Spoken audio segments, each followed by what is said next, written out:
سب دیکھنے اور سننے والوں کی خدمت میں محمد برا السلام عبد القیوم صاحب ہمارے ساتھ ہیں امریکہ سے. جی پاکستان نے جو پیسے مانگے ہوئے ہیں اس پر کھلبلی مچی ہوئی ہے کہ امریکہ پیسے دے گا یا نہیں دے گا. اس پر عبد القیوم صاحب سے پوچھتے ہیں سر کوئی مہربانی کرے گا, اتنی بڑی جنگ رکوائی ہے پاکستان نے, جہاز لے کے کوئی ادھر بھاگ رہا ہے کوئی ادھر بھاگ رہا ہے, وہ لومڑی کی طرح دوڑ بھاج اتنے بڑی کی تھی لیکن بچا نہیں سکے.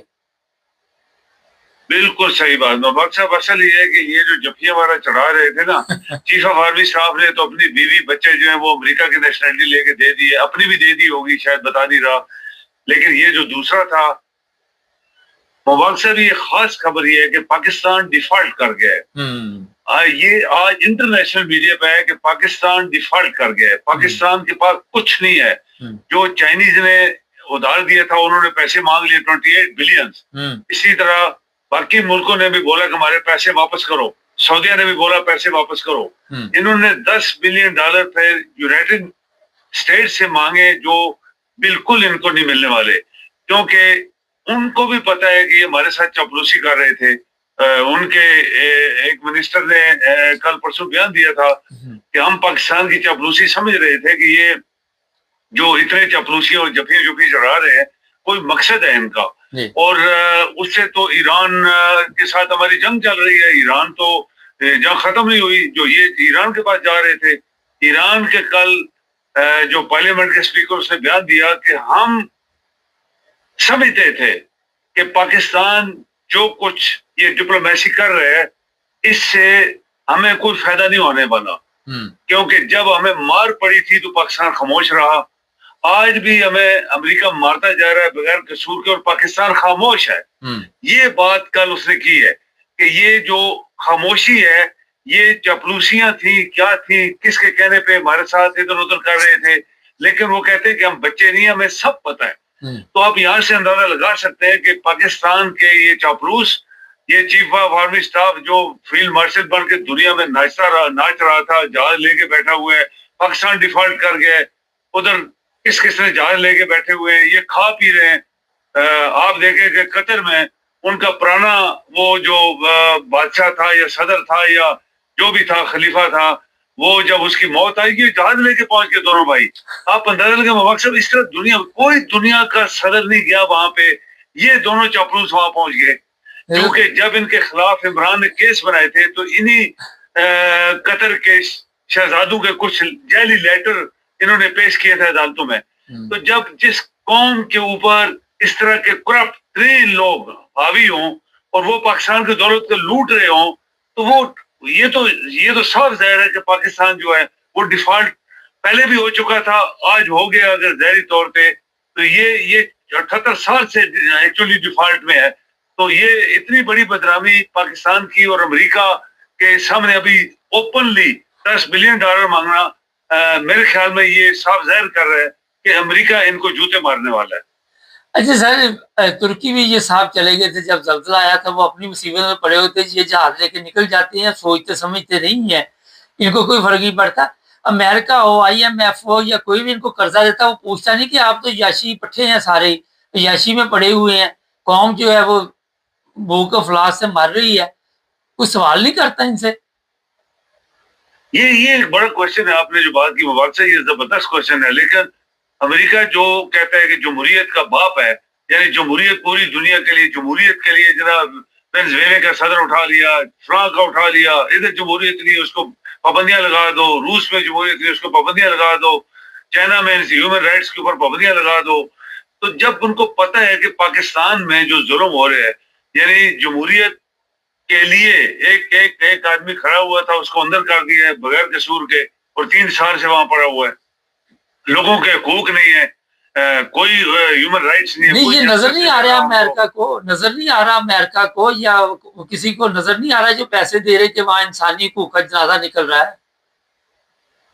آپ دیکھیں کہ ایک ریٹائرڈ میجر جنرل نے بیان دیا کہ اس نے بولا کہ امریکہ کیا کرتا ہے کہ امریکہ میں جو لوگ ملٹری کے آفیسرز کورس کرنے جاتے ہیں ان کو وہاں پہ ان کو باقاعدہ وہ کرتا ہے, وہ ایک قسم کے ایجنٹ بناتا ہے ان کو پکا, اور وہاں سے پکی جاسوسی کراتا ہے پاکستان میں. اور آپ کو پتہ بھی ہے 1-2 بندوں کو پھانسی بھی ہوئی تھی بلگیریا جو ابھی وہاں تھے, انہوں نے جاسوسی کر رہے تھے امریکہ کے لیے.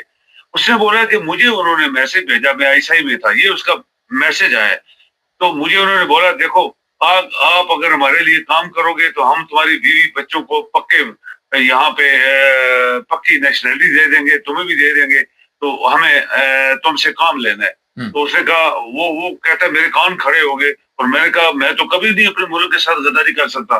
تو یہ جو امریکہ کرتا ہے, جیسے مشرف آیا تو اس کے ساتھ مل گیا, اس نے غلط کام کیا, ضیاء الحق آیا اس کے ساتھ مل گئے, اس نے غلط کام کیا تھا.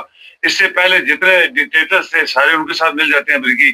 جب پاکستان میں کوئی انصاف نہیں ہے, ڈیموکریسی نہیں ہے, کوئی وہاں پہ اگر ہم مذہبی لیں تو وہاں پہ کسی بندے کو بھی کوئی حقوق نہیں مل رہے, تو پھر امریکہ جو ہے وہ اپنے آپ کو چیمپئن کراتا ہے کہ ہم جو ہے وہ ڈیموکریٹک اور ڈیموکریسی جو ہے اس کے لیے ہم چیمپئنز ہیں.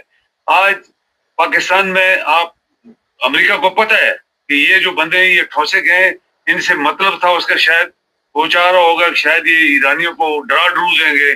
تو ایرانیوں نے تو بولا ہم تو ڈرنے والے نہیں ہیں, جو مرضی کر لو. ایون اس کے صدر نے بیان دیا کہ اگر تو ایٹم بم بھی گرائے گا 50% ایرانی بچ جائیں گے اور تمہیں کھا جائیں گے, پھر جو مرضی کر لو. لیکن ایرانی قوم جھکنے والی نہیں ہے. یہ چیز امریکہ شاید چاہ رہا تھا ان سے, یہ چاپلوسوں سے جپیاں چھپیاں رات دن ادھر ادھر فراڈ بدنیت حرام خور کر رہے تھے دنیا میں, اور ان کا اصلی چہرہ بھی سامنے آ گیا. یہ اس ڈیفالٹ کو روکنے کے لیے ہمیں پیسہ مل جائے گا امریکہ سے. شاید امریکہ ان کو کچھ نہیں دینے والا بات سے, یہ آپ دیکھ لیجیے گا. نہیں ہو سکتا 2-4 ملین دے دے, بالکل ہی تو نہیں نہ کرے گا. 10 مانگا ہے تو 1-2 ملین تو دے گا ہی نا. وہ پھر بیچنے پڑیں گے, ان کو ادارے بیچنے پڑیں گے. نہیں کون سا ادارہ باقی بچا ہے جو بیچنا ہے؟ سارے تو پہلے بیچ دیے اور دوبارہ بیچنے شروع کر دیں. جس طرح پاکستان میں ایک پراپرٹی ڈیلر ایک مکان کو 10 دفعہ بیچ دیتا ہے. یہ تو ایئرپورٹس بیچ دیں گے, آپ کی بندرگاہیں بیچ دیں گے, گوادر بیچ دیں گے, یہ جتنے آپ کے ایسٹس زمین کے نیچے سونا ہیرے جواہرات سب بیچ دیں گے. یہ تو وفادار نہیں ہے نا پاکستان کے. یہ ڈاکو تھے اور ڈاکو ہیں, اور ڈاکو کو کسی نے پکڑا نہیں آج تک. اصل یہ بات ہے. مشرف بھی اپنی کرسی کے لیے ڈاکو کو چھوڑ گیا تھا. تو یہ 2 دفعہ انہوں نے جو اپنی مرضی سے اپنی جیلی اسمبلیوں سے سب کچھ معاف کروایا, تو مبارک یہ کیسے چلے گا؟ میرے خیال میں کچھ ایسے لگ رہا ہے کہ شاید اللہ قدرت ان کو پکڑنے کے لیے کچھ راستے ڈھونڈے. لیکن فی الحال تو ابھی ایسے ہی لگ رہا ہے کہ یہ چور سارے گٹھے ہیں, اور چوروں کے سامنے آپ کی قوم پہ بس ہے. کوئی چائنیز پروفیسر نے کل پھر پروفیسر کی ہے, اس نے بولا کہ دنیا کے 7 ملکوں میں سے پاکستان پہلے 6-7ویں نمبر پہ تھا, ابھی 3 نمبر پہ ہے, کیونکہ وہاں پہ جو کرپشن, جو بےمان دھوکے باز لوگ حکومت کر رہے ہیں, اس ملک کو ڈبو کے ہی چھوڑیں گے.